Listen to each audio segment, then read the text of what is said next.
Welcome. I was going to make some jokes, but I think it's recording, so I can't be funny right now. Kind of funny. We're going to let people come on in. There's plenty of space. We're so excited that you made it tonight. I'm glad it's not pouring down rain or it's not snowing. Tonight is going to be an informative night, and in some ways it's exciting to say that Christmas is not over because tonight is a gift to you and to the students as well. So we'll go ahead and get started here. We'll go ahead and start our time together, and those who are walking in can come on in.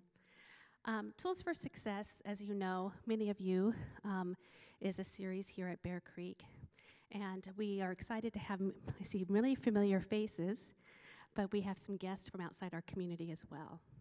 My name is Karen Furminger, and I'm the Assistant Director in Admissions for Retention, and I get to manage the Parent Rep program here. I'm passionate about the Bear Creek School and the partnership that we have here.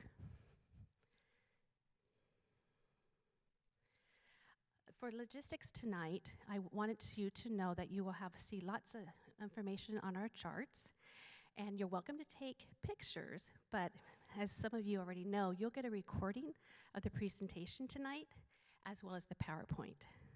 So you don't have to take notes right now. For those who are not familiar with our campus here, we are at the upper school main campus. The restrooms are outside to the right if you need to use that during our time. Here at Bear Creek, we have been so passionate about our mission from day one. It is our mission here is to provide a high-quality Christian liberal arts education in a nurturing environment that will enable each student to become the individual that God intends. What's exciting about our school is that we're still true to that, and we're here to embrace all the children and how they're wired, and we hope that they come to discover the many gifts that they have. Also, I'm passionate here about Bear Creek is our partnership with parents. This is why we have the educational series, but also for those who attend Bear Creek know the partnership you have with faculty to come alongside one another and to support your child. But one thing about Bear Creek is that we're not going to tell you how to parent. So tonight, it's really not about college, but also about how you might want to approach college. So we're not telling you how to do it the certain way, but we're here to share information to you. So here's the gift. It's Miss Katie Gomulkiewicz. She is an alumni from, I think, 11 years ago, and she went to Davidson, and she then came back. She got a degree in psychology at Davidson, and then she came back here and worked in the admissions office. While at Davidson, she did work in the admissions office as well there. You'll see she went on to get her master's at Georgetown in higher education, and you'll just read the master's thesis. It's very complicated, but it's about basically the college admission process, some dynamics within that. So allow me to introduce Katie Gomulkiewicz. Thank you. Thank you, Karen. I really appreciate that introduction, and I especially appreciate it because you completed most of my first slide for me. So one slide down, many more to go. As Karen mentioned, I am an alumni of the Bear Creek School, so I went here myself as a student, and I'm amazed at how much Bear Creek has changed since I graduated. This building did not exist. It was a gravel parking lot, among other things, when I was a student here. Do we have any 7th and 8th graders in the audience tonight? Okay, 7th and 8th graders, that hallway, that's where I went to high school. That used to be the high school. So Bear Creek has grown, but what has not changed is that mission. The school has remained true to its mission, and that is really what drew me back to work at the school. Between graduating from Bear Creek and working here, as Karen said, I attended Davidson College, which is a small liberal arts school in North Carolina. I majored in psychology and English and worked in the admissions office. I started off as a tour guide, which is unpaid labor. And I think I've said to some of you before, if you've been to previous events, that it is not a lot of fun to walk backwards in the North Carolina heat in the summer because it is hot, especially for a Washington gal. But I had an interest in, first of all, I was passionate about Davidson, so I wanted to share that with other families, but I also had an interest in the admissions process and what it was like to work in higher education. And so anyway, I worked my way up from a tour guide to actually working in the admissions office and sharing about Davidson with families, reading applications, and getting to run some of the school's admission social media as well. And then I came back, started working at Bear Creek, and also completed my master's from Georgetown in higher education administration. So looking not as much at the teaching side of education, but the administrative side. And as Karen said, my thesis was indeed a mouthful, but it's exploring an exploration of psychosocial factors within higher education admissions. And I will actually be referencing some of my research today for this presentation because the inspiration for the topic really came from that thesis. And so I'll get a little bit more into the why of that here in a minute. But that's a little bit about my background. My goals for today are really threefold. The first is to do a brief overview of higher education. When I was talking to Karen Furminger about this presentation, I said, Karen, I've given this overview a lot in past presentations. And I said, should I do it again? And we discussed it, and we basically came to the same conclusion, which is it's really important to understand where we're at today in higher education so that the rest of the presentation makes sense. So if you have been to one of my previous events before and you've heard this background, thank you for coming to my previous events and this one. I promise we won't belabor it, but I do think it is still really important to understand the landscape that we're at today in higher education. So we're going to start there, briefly talk about the history, and then we'll move into really the meat of the presentation today, which is the qualities that colleges are looking for in applicants. I've boiled it down to 5, right? That's easy. I just liked it because I like numbers. I like to give concrete numbers, so that's why we're at 5. And then also provide you with accurate resources. So hopefully you leave here today with information from the presentation, but also with other avenues to pursue information moving forward. All right, so as I said, briefly, the landscape of higher education. So there's 4 important trends that have happened in higher education. So the first college founded in the United States was Harvard. Harvard was founded in 1636. And at that time, the goal of higher education was quite different. It was for upper and middle class men to study philosophy and exclusively the liberal arts, language. A lot of times it was theological training as well. Now, college is much broader, serves a much broader population, and has broader goals as well. So if I had to distill down the current sort of ethic of higher education, what is the goal? It's really for students to continue their education and oftentimes develop skills that allow them to pursue a specific career. And additionally, it also serves as a catalyst for personal growth for teenagers turning into young adults. So it's a time of both academic growth, but also personal growth as well. And you hear that reflected if you go to a college presentation where they're presenting their institution. They don't just talk about what happens in the classroom, right? They talk about what happens in the community as well. So the 4 trends that have really made this shift occur is, the first one is here, and it is the increase in the number of colleges. This was really spurred by the GI Bill, the passing of the GI Bill. And so what this means is that the number of colleges across the United States has grown a lot. So the options for students have likewise grown. And the missions of these institutions have started to diversify as well. So now you don't have all colleges that have the same mission statement. Some of them might be more focused on technical education. Some might be focused on the liberal arts. Some are serving a broader public audience. Some have a private, more narrow mission.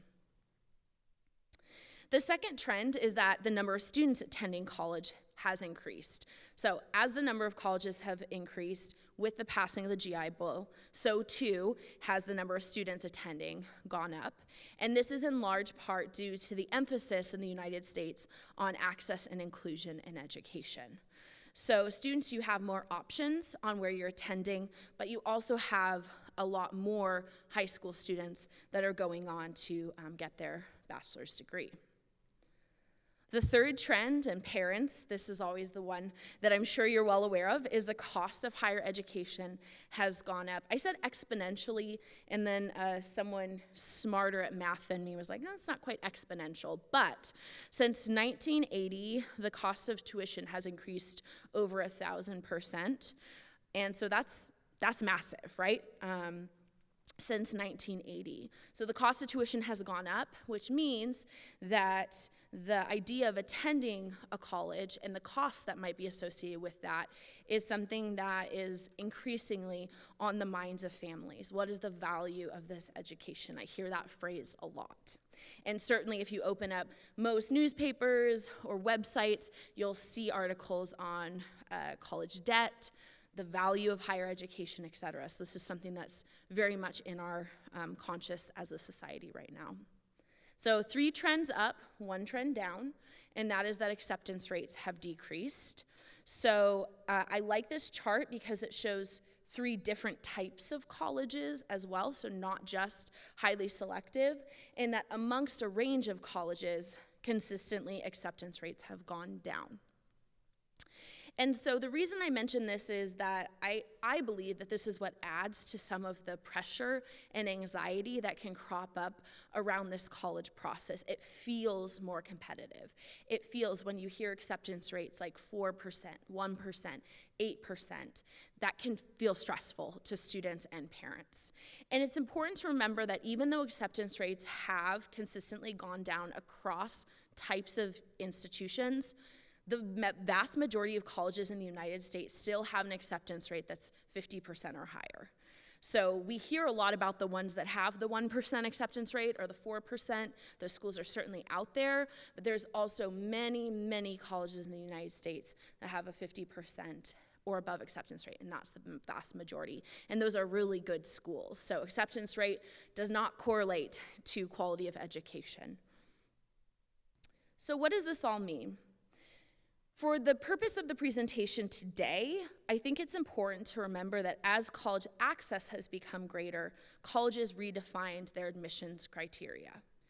So what colleges look for now is very different than what they used to look for in students when they're applying.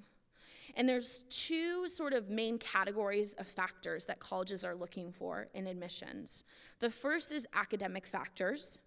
And those can really be broken down into 2 main categories. That's going to be the transcript and everything that's included, which we'll get into, and standardized testing. During the COVID pandemic, many of you know that many colleges went to test optional admissions. So that testing piece is still relevant for some colleges. Others right now are test optional.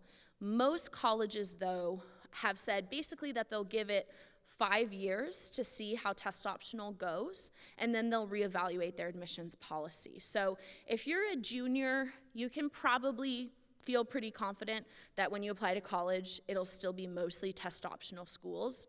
If you're a 7th grader or an 8th grader, there are no guarantees that that will remain. So testing could continue to have less of an impact, or it could have more of an impact. Again, it just depends on what those colleges decide over the next few years.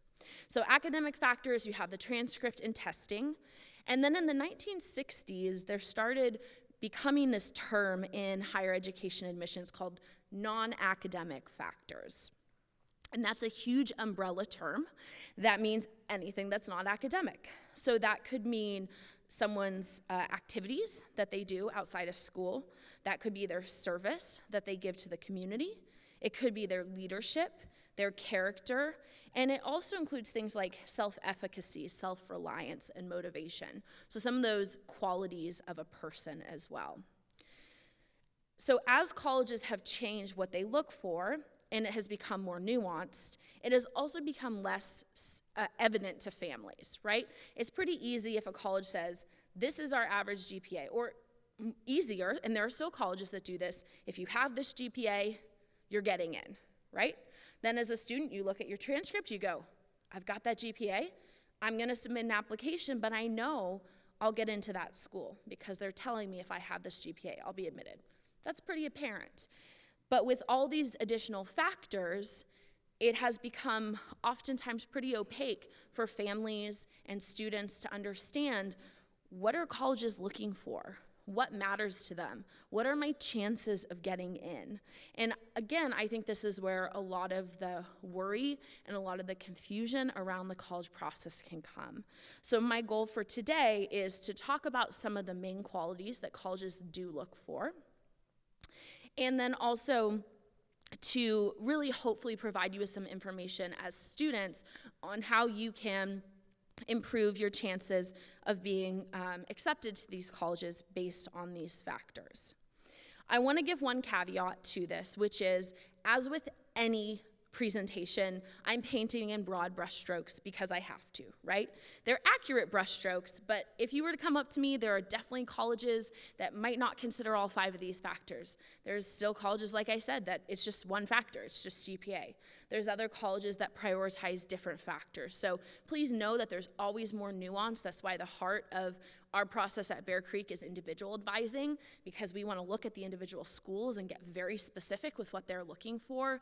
But I unfortunately can't do that in an hour-long presentation, so I'm giving you the accurate but broad brushstrokes. And if you have questions about specific colleges, I'm happy to address those with you individually.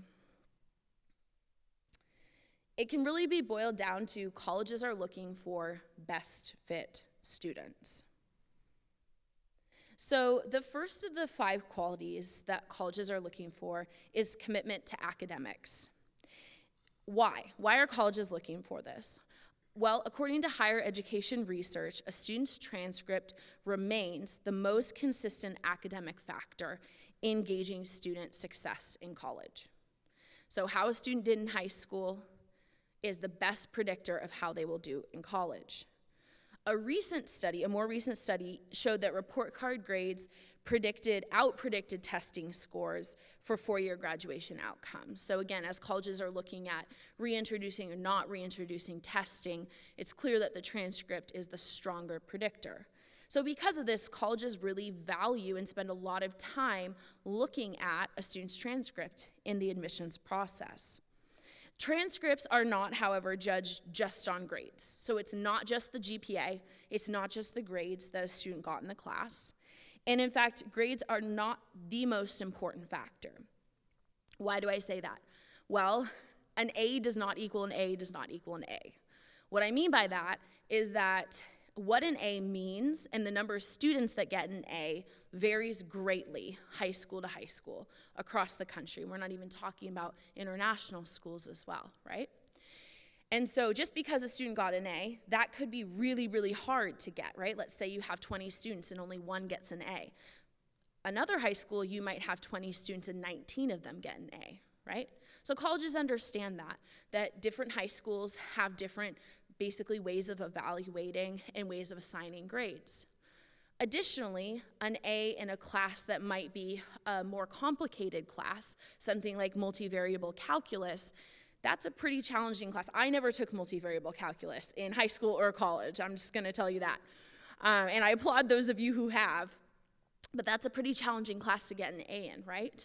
So that A may mean something a little bit more significant than an A in a class that might not be considered to be as rigorous or as challenging. And so I mention this and I stress this point because sometimes families or students will come in and they're like, I've got to get, and they insert a GPA. And so their whole academic plan at Bear Creek is, what classes can I take to keep that GPA or to get that GPA? And I think it's really important to complexify that picture that GPA is not everything. The grades are not everything. You have to look at them in the context of what the classes are that the student took and how they performed in those classes. So really the 3 things that colleges are looking at are the types of classes, contextualized rigor, and the number of classes. So the type of classes, I would say colleges are asking this question. Did a student take classes in their area of academic interest? And did the student challenge themselves with the classes they chose to take? For example, if a student is applying to college and they're saying, hey, I'm really interested in science, I want to go into science, I would expect their transcript to include what I call the big three, which are physics, chemistry, and biology. And I'll tell students, if you've met with me and you tell me I'm looking at science and you don't have one of those three classes, you should take all three of those foundational sciences. Because if you don't, a college is going to go, I wonder why they didn't. They say they want to pursue science, but they didn't pursue a range of science opportunities at their high school, that their high school offered. Similarly, we have actually 2 seniors this year that are really interested in biology. And so I would expect them to, if they can fit it into their schedule, have probably taken a couple biology classes here at Bear Creek because we offer 3, right? So if you have that opportunity, take those classes. Additionally, so that's what types of classes did they take? Did they take classes in their academic area of interest and challenge themselves? And let me loop back to that for 1 second. Challenge themselves ties into the second point, which is contextualized rigor. So a college is asking, what classes does the student's high school offer, and how did they take advantage of the rigor within their schedule? So Bear Creek, we currently do not offer AP psychology. So let's say you're applying to college and you're saying, I'm really interested in psychology. The college is not going to go, they didn't take AP psychology. We're going to hold that against them, right? Because the college, many of you picked up one of the school profiles out front.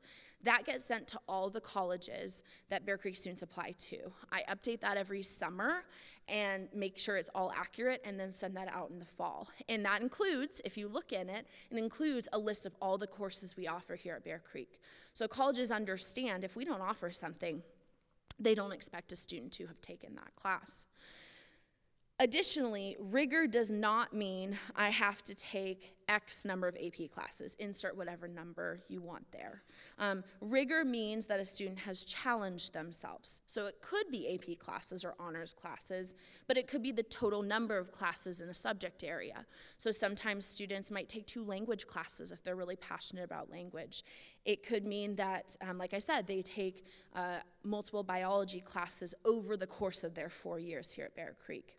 It also could be the breadth of classes taken. So I never took multivariable calculus. Math was not my favorite subject, but I would encourage students, even if you don't love math, challenge yourself. Don't just take the minimum requirement, but take a range of classes. And here at Bear Creek, our graduation requirements sort of force students to do that. You have to take math, science, English, history, Christian studies, and language. And, but we encourage, as advisors, students to take additional classes in areas of interest, so not just stop just because you met the graduation requirement.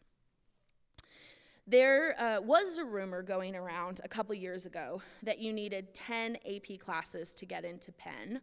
I don't know if that rumor is still out there, but I heard a bunch of parents talking about this. There were some articles and online forums, and I met with the head of admissions at Penn, and she was bemoaning how this rumor got started because it was basically some students trying to figure out, how do you get into Penn? And they ran all this data, and they're like, this is how you get in. We've unlocked the key to getting into this college.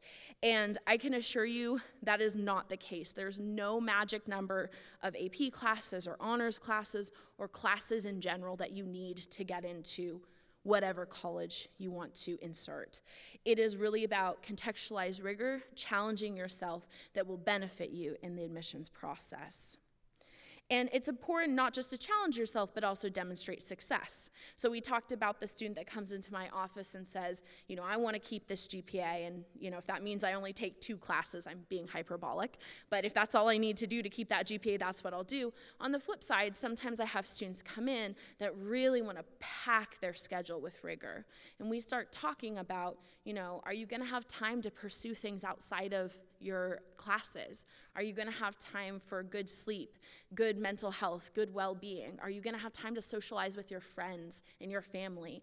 And those are all really important things that colleges value as well. So packing your schedule with as much rigor as possible, that's not always the best solution, because you're missing out on some other valuable opportunities to demonstrate success to colleges. Lastly, colleges are looking at the number of classes that you've taken. So we share with colleges what the average course load is for students at our school. And again, that's something that varies school per school, high school per high school, and the average number of years that students take in a subject. And so I would encourage students to, again, like I said, go above and beyond those minimum requirements. Now, that doesn't mean, and I want to be very clear here, that does not mean you have to take 4 years in a subject that you have no interest in, right? So I'll go back to math because I mentioned that earlier. If you're like me and you're like, math is not my thing, I know I don't want to pursue something STEM related, you may not take 4 years of math in high school. You may, but you may not, and that's okay. But I would encourage you to think about how you can utilize that now freed up block by not taking math. Is there something else you want to take?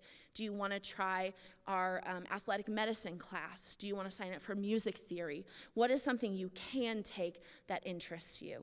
And oftentimes students will take a study hall as well, and that is a perfectly good option to be able to offload some of that rigor and some of that homework so that students have time to pursue other activities. But we want to be intentional about every single block and what students are choosing to take. So to boil it all down, what can students do? Seek out course advising, be intentional about the classes taken, and take advantage of the academic opportunities. All right, the second quality that colleges are looking for are focused extracurriculars. Colleges want to understand students' passions. That's why. Colleges ask the question in admissions, how will this student contribute to our community? They're looking for a diverse class of athletes, comedians, readers, artists, entrepreneurs, etc. And so that's why they want to understand, what do you as a student bring to the table? What type of community member will you be? What will you get involved with on campus? So for the middle schoolers who raise their hands, middle school is a great time to cast your net wide. Be broad, explore different interests and activities. Try out for the soccer team, even if you've never played soccer before. Play an instrument. I know that you'll start an instrument in 5th grade, I believe, but continue playing that for a couple years. Maybe start volunteering at some local organizations as a family. So be broad with your interests, especially if you're not sure yet. You know, if you already know, I have a couple things that I really love, then that's great. But middle school is really a time to explore. Upper schoolers, as you start getting into high school, I would encourage you to start focusing in and dedicating additional time to the activities that you're passionate about. Now that could be one, that could be a few, or that could be many. So I'm not saying, and I'm not encouraging you to just have one thing that you do. But what I am encouraging you to do is spend additional time with the activities that you really value, that matter to you as an individual. So some examples are, if you're a big reader, if you love reading, then maybe look for ways to volunteer. In the lower school here at Bear Creek, we're very fortunate. We have a preschool through 12 school. Ask if you can volunteer in the library or help with the kindergarten reading program. See if that's something you can do. Keep a list of books you've read. There's different programs out there that you can do this on, but keep a list so that you can share that with your family or friends, but also maybe colleges in the future. Local libraries are always looking for volunteers. So reach out to your local library, see if there's opportunities to volunteer. If soccer is your passion, seek out more playing opportunities, but also more mentoring opportunities as well. Volunteer at summer camps, get involved with helping your teammates, try out for a local team or the school team as well. If you love programming, design a website or a game, take summer camps or self-study if you've already completed all the programming classes here at Bear Creek. Take some of our amazing Jan term classes that are related to programming as well. If you love music, join a youth symphony or choir. Make sure you're part of music here at Bear Creek or at your school. Volunteer to help with the middle school music program or at a local music store. Another great opportunity if you love music is to reach out to retirement communities. They love having student musicians come, and you don't have to play Bach or something super complicated. They just love hearing, you can certainly, but they just love hearing music. And so get a group of your friends together, reach out to some retirement communities, and go and bless those residents with music. These are just a couple examples. You have to use them as a template for your own interests.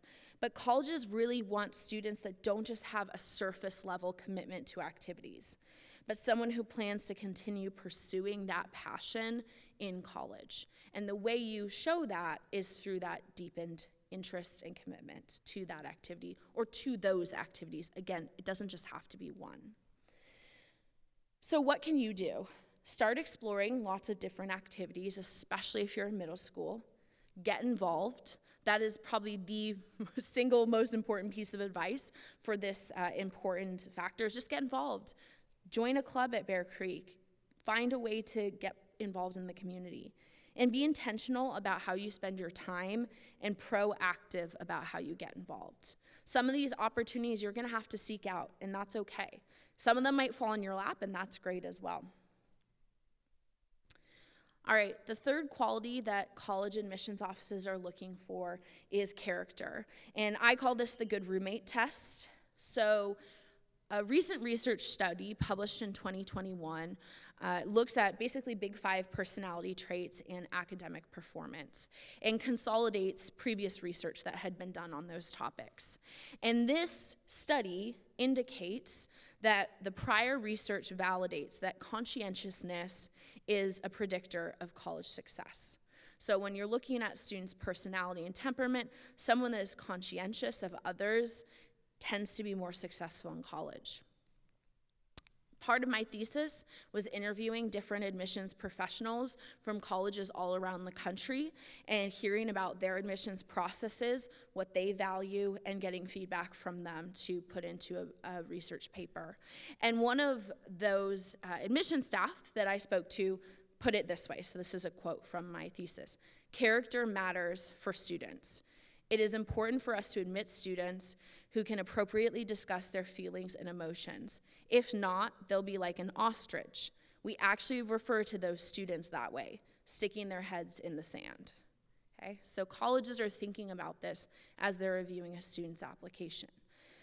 And the reason for this is because, as I said earlier, college is not just about attending class. In fact, I was talking to some of the students the alumni who are starting off college, so they graduated last year.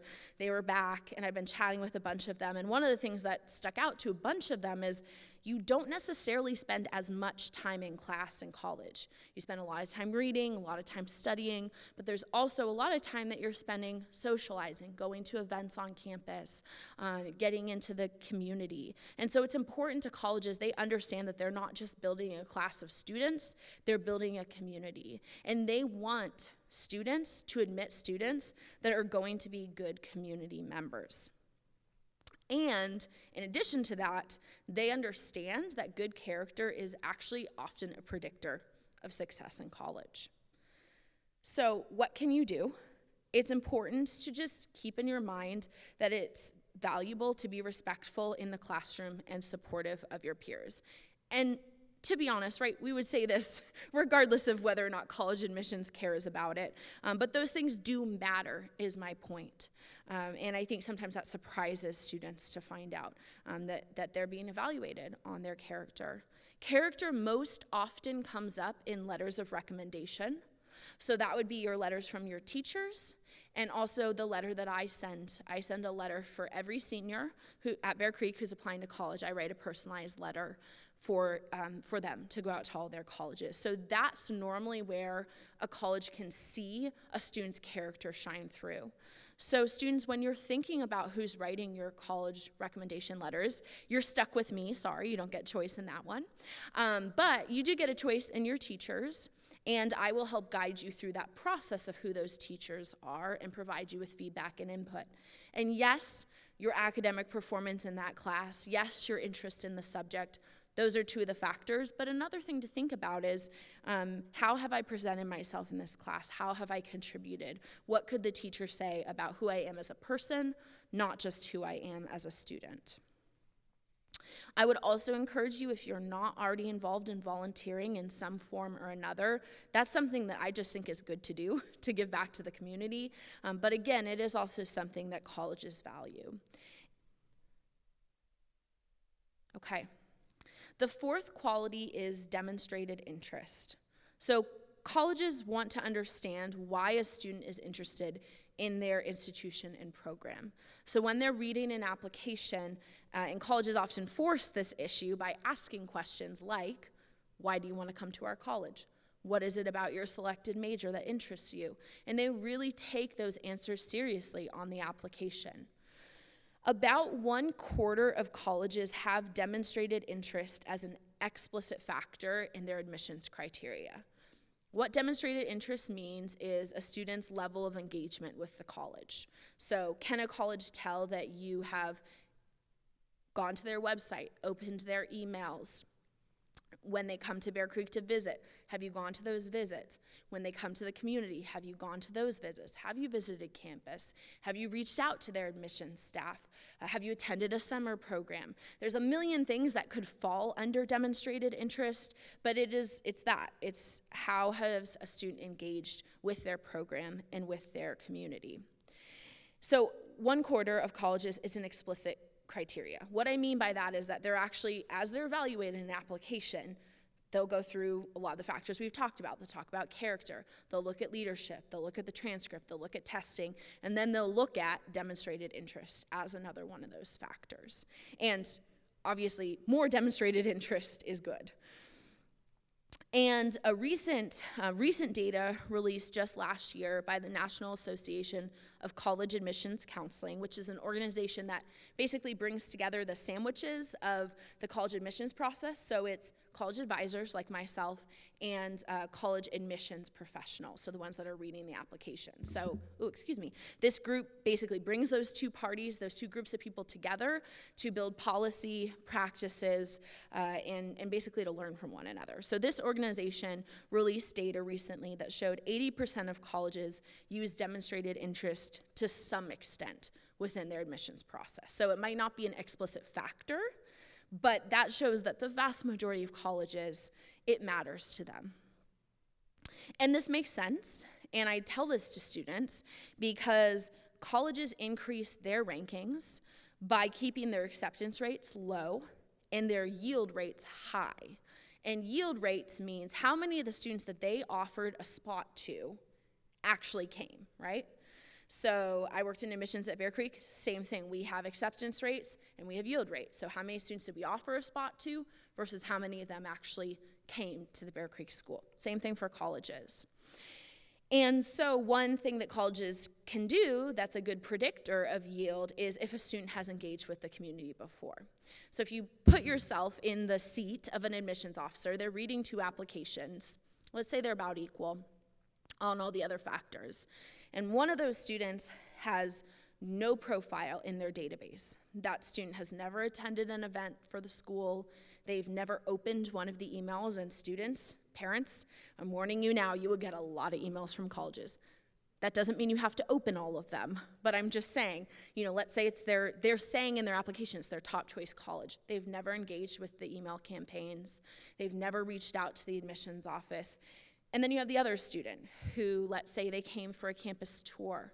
Let's say they followed up with a thank you to their regional admissions officer and asked a follow-up question on the institution. Let's say that school came to Bear Creek, and let's say it's a Bear Creek student or their high school, whatever high school it is, and that student went to that visit, right? When you're looking at those, you're in the seat of the college admissions advisor. Who do you think is more likely to accept your offer, right? That second person that has engaged, that has shown that they have done their research on your program and has taken the time to be interested in your program. Does that always mean that second person will accept? No, but it is a good predictor for colleges. And so that's why demonstrated interest is of value to colleges, and that's why they care about it. And so we've been talking about demonstrated interest to the institution itself, but there's also two other factors that can play into demonstrated interest, and the top one is program or major.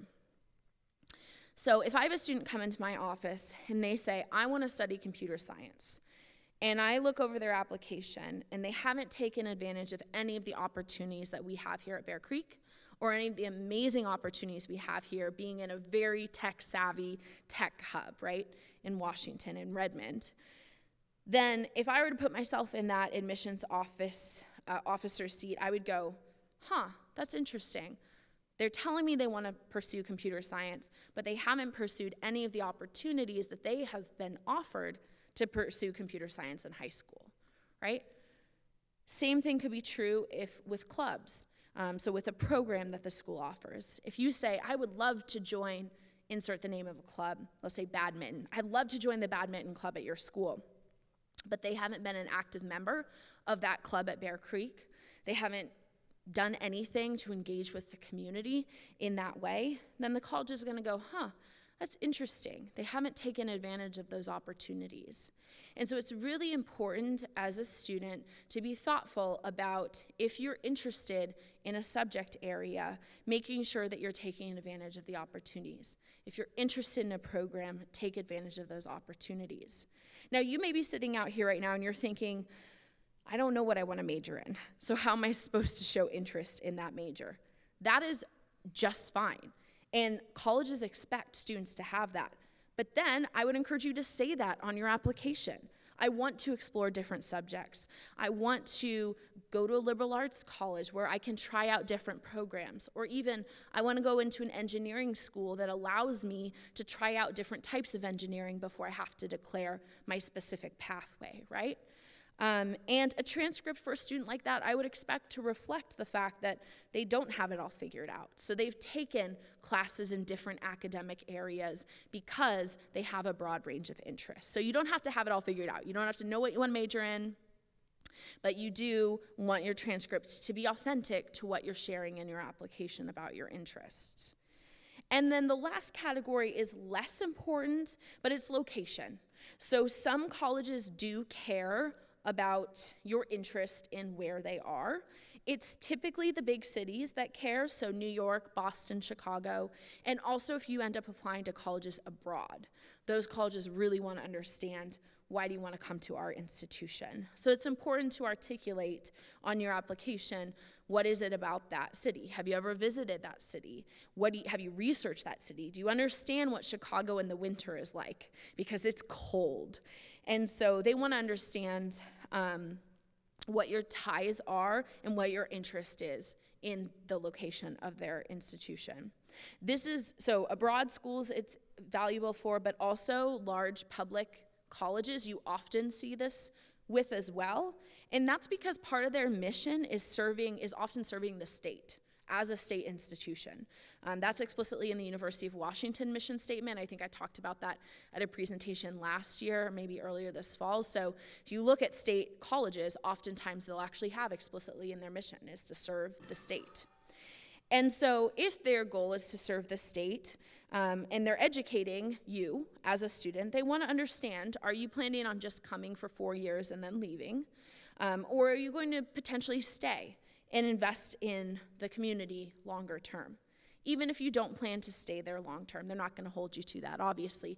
But are you going to be someone that's interested in investing in the broader community when you're there as a student? Do you understand what that community looks like, not just the campus, but the broader community that it's situated within? So what can you do? So last year, Bear Creek had over 100 colleges come and visit. And you did not have to go to those, you didn't have to fly anywhere. All you had to do as a student is wake up a little earlier for the morning visits, stay a little later after school ended, or eat your lunch with the college admissions representatives. So they're all before school, after school, or during lunch. And they're convenient, right? The colleges come to you. You don't have to go to them. I would strongly encourage you as a student, go to those meetings, learn about different programs, learn about different colleges. You may not end up applying. You probably won't end up applying to all the college presentations you go to, but it'll be informative for you, and it will ultimately could be informative for those colleges as well on your interest. For the 9th and 10th graders, I recommend students attend at least 6 visits. 3 can be colleges you've heard of before, and 3, I would encourage you to be colleges you have never heard of before in your life.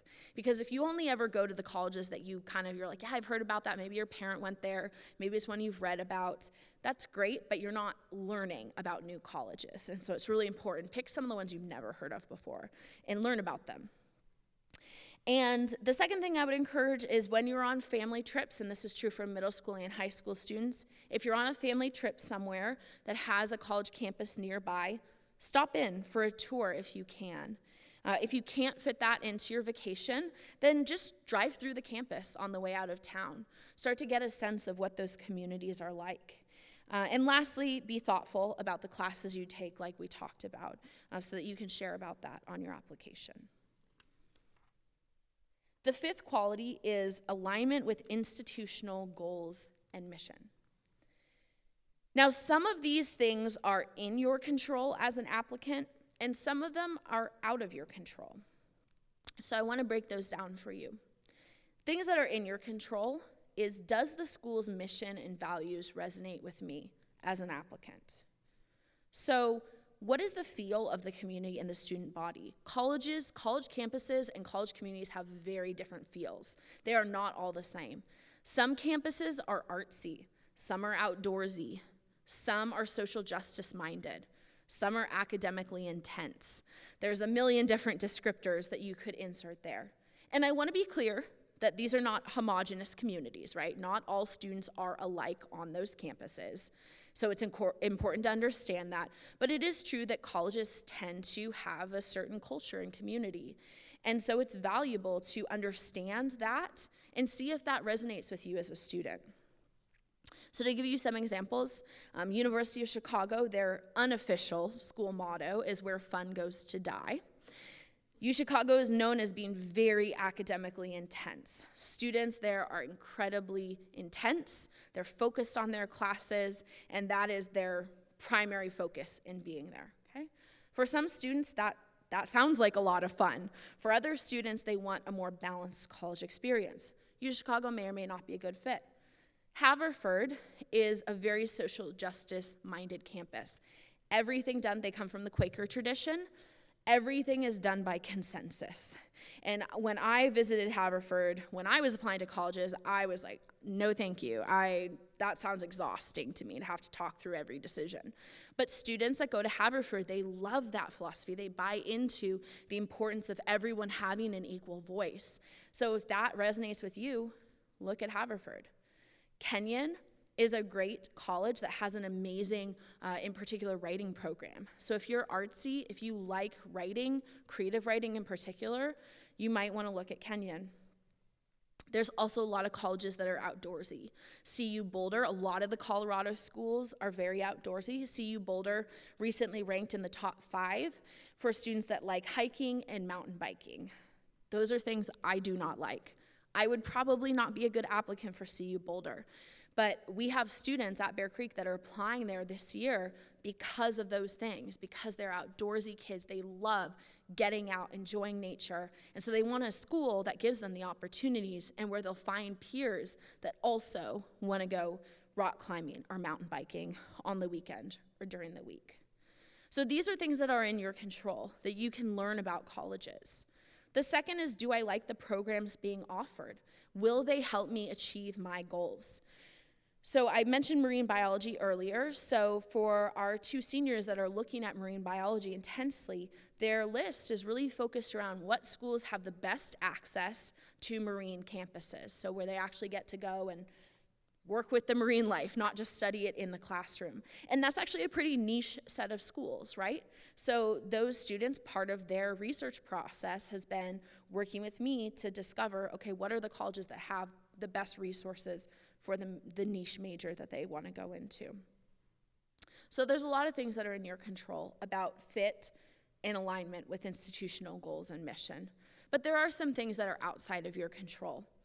And these can sometimes feel uncomfortable when we talk about them, but I think it's really important to acknowledge them because they are factors that go into an admissions process. And I want to be clear that colleges are not good or bad for including these factors. The college themselves has an institutional goal and mission, right? And so all these factors are helping them achieve that goal. So some of those factors that are outside of your control are legacy status. Students, if your parent didn't go to the college that you want to go to, you're out of luck on that one.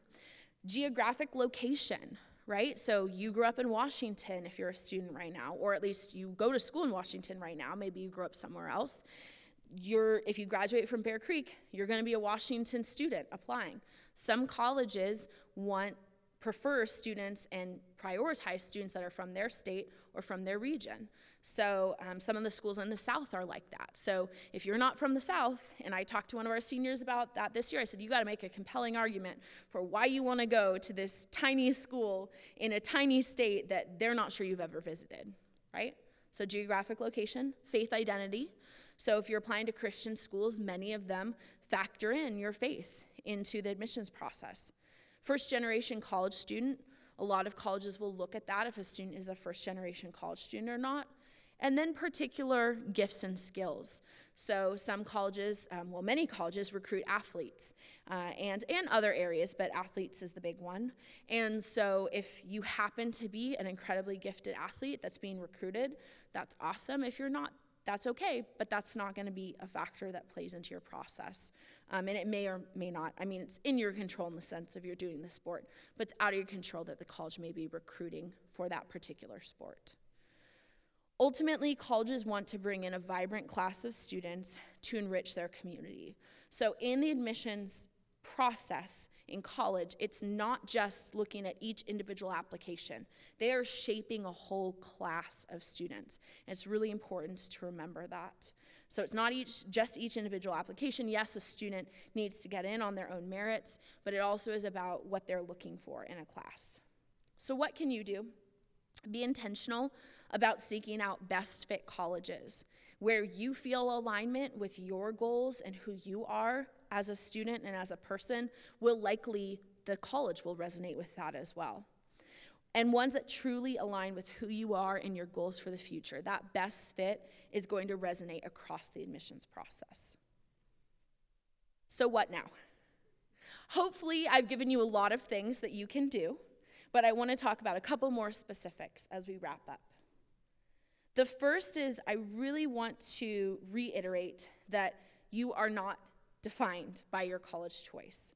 I recently listened to a presentation by Spokane author Jess Walter, and he had this quotation that I wrote down because I thought it was so profound. He said, "When did we make college the goal? College is not the goal, and it's not the destination. It is merely a vehicle to get us where we want to go." And I think it's really important to remember that. Somehow we've made college the goal, what college you're going to, made the process the goal. And it's just a process. That's all it is. And I would add, on top of what Jess Walter said, that there's a lot of cars, to continue the metaphor, that you can use to get to your destination. There's not just one single college that will get you where you want to go. It's important, though, to learn about this process. In the advising office at Bear Creek, we publish a monthly newsletter. We work really hard on those newsletters. We spend a lot of time thinking about topics that we hope will resonate with you as families. And so I would encourage you, if you're just deleting those, I know how many emails y'all get. I delete newsletters too when I get them sometimes. But take some time, read those. We recently published one on the SAT versus ACT and the differences in those tests. Additionally, read. So I'll give you some books to read, or that I would encourage you to read if you're interested in learning more about the process. Continue attending presentations here at Bear Creek or in the community. It's okay, it's fine, and you will, I'm sure, talk to your friends and your family about college and this college process, but I would really encourage you to be careful because there's a lot of well-intentioned misinformation out there. And so just check. I've received emails from families that are just like, hey, I heard this. Is this true? Is this accurate? And I'm always happy to answer those questions to make sure that we're operating on good information. And then here at Bear Creek, as I mentioned at the beginning, our process is highly personalized. So in 8th graders, you all have been meeting with Mrs. Paramo right now. She is our Dean of Academic Advising. So she works with our rising 9th graders and then our 9th and 10th graders, setting you up for success academically here at Bear Creek and supporting you through your transition to high school. And then starting, so if you're a rising junior, you will meet with me for your course selection for junior year, and then meet with me thereafter to talk about academic and college advising. And those one-on-one meetings really allow us to personalize this process. So I would just encourage you, use your resources that you have, and really embrace this journey. I think it's always important to point back to Jeremiah 29:11. For I know the plans I have for you, declares the Lord. Plans to prosper you and not to harm you. Plans to give you hope and a future. God has known us before we have known ourselves, and his plans for us are good and include hope, and always important when thinking about the college process, a future. Sometimes this process can feel overwhelming. That's why we're here to help. But most importantly, I would encourage all of us to point back towards this verse and God's promise for us. Thank you all so much. I'm going to invite Karen Firminger back up here to talk a little bit about Bear Creek, the admissions process for those of you that are visiting from the community. I will stay around afterwards, so if you have questions, I'll be hanging out in the back, and I'm more than happy to answer any questions you have. Thank you so much for your time and attention tonight. I hope you learned a few things and have some things to do now moving forwards. Thank you all so much. Thank you, Katie. That was wonderful.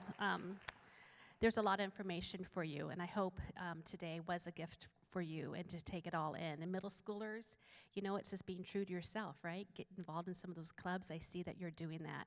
And then those upper schoolers, again, there's so many choices of clubs and activities. And what I'm hearing also is to be excited about life and take time to learn about yourself.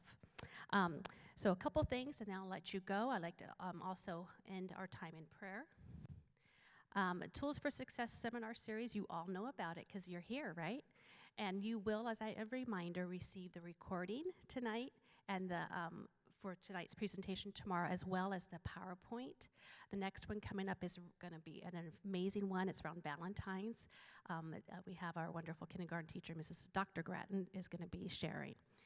You are allowed to invite all your friends and colleagues to these as well. In our admissions department, many of you guys all know this. For those who attend here at Bear Creek, you don't have to fill out an application, right?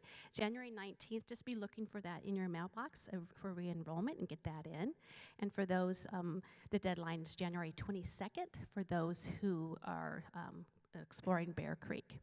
The big news here is I'm very excited that let your friends know, and even for yourself, we are blessed by a community, and we're over 35 years old now, and people are investing back into our school. So if you haven't checked out our tuition aid and scholarships, it's powerful, and we have scholarships for internal community members as well as those from outside our community. So let me go ahead and close in a word of prayer, and you can go outside and have some questions answered if you'd like. Father God, thank you so much for this time together. Thank you so much for giving us our children. We're humbled by that. May we continue to partner with you. And for the students here right now, help them to take a deep breath. Help them to lean into the areas they need to grow. Help them to become a whole person, Lord Jesus. And help them to do their homework. And we ask all these things in thy name. Amen. Have a good night, everyone. Thank you for coming.